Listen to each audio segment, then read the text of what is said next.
स्वतंत्र भारत के पहले गृह मंत्री लौह पुरुष सरदार वल्लभ भाई पटेल ने 1947 में भारतीय प्रशासनिक सेवा के अधिकारियों को संबोधित करते हुए उन्हें स्टील फ्रेम बताया था। माननीय मुख्यमंत्री श्री नीतीश कुमार जी ने भी समय समय पर अपने उद्बोधनों में सिविल सेवकों के महत्व को रेखांकित किया है। सिविल सेवकों के उत्कृष्ट कार्यों को मान्यता प्रदान करने के उद्देश्य से माननीय मुख्यमंत्री जी द्वारा इन्हें सम्मानित किया जाता है। इससे अधिकारियों में बेहतर प्रदर्शन की भावना आई है और आत्मविश्वास बढ़ा है।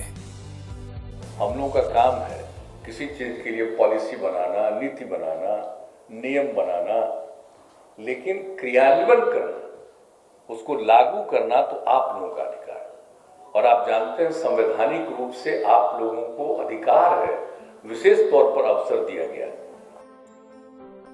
माननीय मुख्यमंत्री श्री नीतीश कुमार जी के निर्देशन में बिहार में एक से बढ़कर एक लोक कल्याणकारी और नवाचारी कार्य हुए हैं। उनके कार्यान्वयन में सिविल सेवकों की अप्रतिम भूमिका है।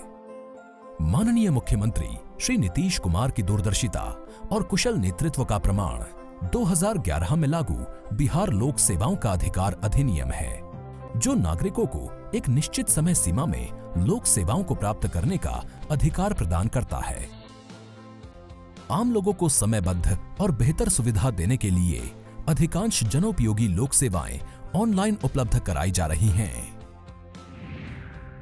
नागरिकों को शिकायतों के समाधान का कानूनी अधिकार देने के उद्देश्य से बिहार लोक शिकायत निवारण अधिकार अधिनियम 5 जून 2016 से लागू किया गया है।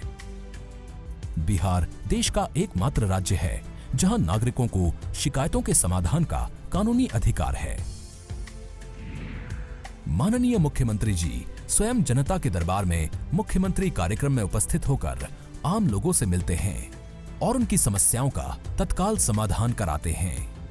मुख्यमंत्री जी बिहार की जनता को सामने बैठ करके उनकी समस्या को सुनते हैं और तुरंत संबंधित पदाधिकारी को डिप्यूट करते हैं और संबंधित पदाधिकारी तुरंत के तुरंत कार्रवाई के लिए अग्रसर होते हैं। ये अपने आप में बिहार के लिए बड़ा ही सौभाग्य की बात है और बहुत बढ़िया बात है। राज्य सरकार सभी वर्गों के बहुमुखी विकास को सुनिश्चित करने के उद्देश्य से अपने वित्तीय संसाधन से जाति आधारित गणना का कार्य करा रही है। आय के सीमित संसाधन होने के बावजूद भी राज्य के बजट के आकार में उल्लेखनीय वृद्धि हुई है। वित्तीय वर्ष 2022-23 में राज्य के निर्धारित लक्ष्य के विरुद्ध 105% राजस्व संग्रहण किया गया है, जिसमें निबंधन विभाग एवं वाणिज्य कर विभाग द्वारा निर्धारित लक्ष्य की तुलना में 100% से अधिक राजस्व संग्रहण किया गया है। राज्य में औद्योगिक गतिविधि को बढ़ावा देने के लिए बिहार स्टार्टअप नीति 2022 लागू की गई है। आवागमन की सुविधा बढ़ाने के लिए राज्य में कई फ्लाईओवरों, सड़कों तथा पुल पुलियों का जाल बिछाया गया है। राज्य के सबके दूर दराज इलाके से चलकर राजधानी पटना पहुंचने में 6 घंटे से ज्यादा समय नहीं लगना चाहिए। जब 6 घंटे का उद्देश्य प्राप्त हो गया, तब उसके बाद हम लोगों ने फिर तय कर दिया कि अब आगे का हमारा उद्देश्य है कि 5 घंटा से ज्यादा समय न लगे। वास्तुकला के क्षेत्र में बोध गया का महाबोधि सांस्कृतिक केंद्र, दरभंगा का तारामंडल, पटना का पुनर्निर्मित अंजुमन इस्लामिया हॉल, मधुबनी हाट तथा पटना सिटी का प्रकाश पुंज उत्कृष्ट उदाहरण हैं। मुख्यमंत्री 7 निश्चय योजना के पहले चरण की सफलता के बाद न्याय के साथ विकास के सिद्धांत के प्रति अपनी प्रतिबद्धता कायम रखते हुए 7 निश्चय 2 को पूरे राज्य में लागू किया गया है। 7 निश्चय 2 के तहत युवाओं की बदलती जरूरतों को ध्यान में रखते हुए हर जिले में इंजीनियरिंग, मेडिकल कॉलेज समेत पॉलिटेक्निक संस्थान और औद्योगिक प्रशिक्षण संस्थान स्थापित किए जा रहे हैं। शिक्षा के अलावा युवाओं को रचनात्मक कार्यों और खेलों में संलग्न करने के उद्देश्य से राज्य सरकार द्वारा योजनाबद्ध ढंग से कार्रवाई की जा रही है। इसी कड़ी को आगे बढ़ाते हुए स्वास्थ्य सुविधाओं की बेहतर उपलब्धता प्रदान करने के उद्देश्य से टेलीमेडिसिन स्टूडियो प्रारंभ किया गया है। राज्य में 8,517 स्वास्थ्य उपकेंद्रों पर यह सुविधा प्रदान की जा रही है। बाल हृदय योजना के अंतर्गत हृदय रोग से ग्रसित 562 बच्चों का सफलतापूर्वक उपचार किया गया। बेहतर स्वास्थ्य व्यवस्था के अलावा राज्य सरकार का बालिका शिक्षा पर शुरू से ही विशेष ध्यान दिया गया है। महिला सशक्तिकरण हेतु पंचायती राज संस्थाओं तथा नगर निकाय के निर्वाचन एवं प्राथमिक शिक्षकों की नियुक्ति में महिलाओं को 50% आरक्षण दिया गया है। राज्य की सभी सरकारी नौकरियों में महिलाओं के लिए 35% आरक्षण लागू है। जीविका ने पिछले 16 वर्षों से महिलाओं को संगठित कर उन्हें प्रगति की राह पर ले जाने का अथक प्रयास किया है। अगर समाज का विकास होगा तो खाली पुरुष से नहीं होगा। जब महिलाएं विकसित होंगी तो सब मिलकर के इतना काम करेंगी कि हमारा समाज बहुत आगे बढ़ेगा। महिलाओं के साथ ही कृषकों और कृषि के सर्वांगीण विकास के लिए कृषि रोड मैप बनाकर अनेक कार्यक्रम चलाए जा रहे हैं। उन कार्यक्रमों के क्रियान्वयन से अनाजों के उत्पादन तथा उत्पादकता में गुणात्मक वृद्धि हुई है।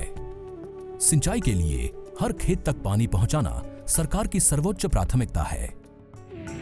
2019 में शुरू किए गए जल जीवन हरियाली अभियान के सभी अवयवों पर मिशन मोड में काम हो रहा है। गंगा जल आपूर्ति योजना के तहत गंगा के पानी को दक्षिण बिहार के जल संकट वाले शहरों में पेयजल उपलब्ध कराने हेतु योजना क्रियान्वित की जा रही है।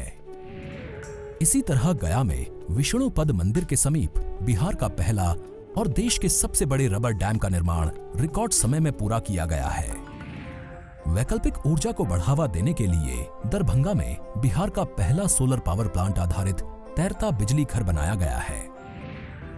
बिहार अनेक प्राकृतिक आपदाओं से भी जूझता रहा है, इसलिए माननीय मुख्यमंत्री का मानना है कि राज्य के कोष पर आपदा पीड़ितों का पहला हक है। इसे ध्यान में रखते हुए आपदा पीड़ितों को अविलंब सहायता उपलब्ध कराई गई है। आपदा के अलावा नागरिकों को सुरक्षा प्रदान करना सरकार की सर्वोच्च प्राथमिकता है। इसके लिए गृह विभाग द्वारा डायल 112 प्रारंभ किया गया है। सुगम यातायात और बेहतर कानून व्यवस्था के कारण राज्य में पर्यटकों की संख्या में काफी वृद्धि हुई है। राज्य सरकार द्वारा इको टूरिज्म को बढ़ावा देने के लिए राजगीर जू सफारी की शुरुआत की गई है। यहाँ आने वाले पर्यटक इन जानवरों को काफी नजदीक जाकर उन्हें प्राकृतिक परिवेश में देखते हैं।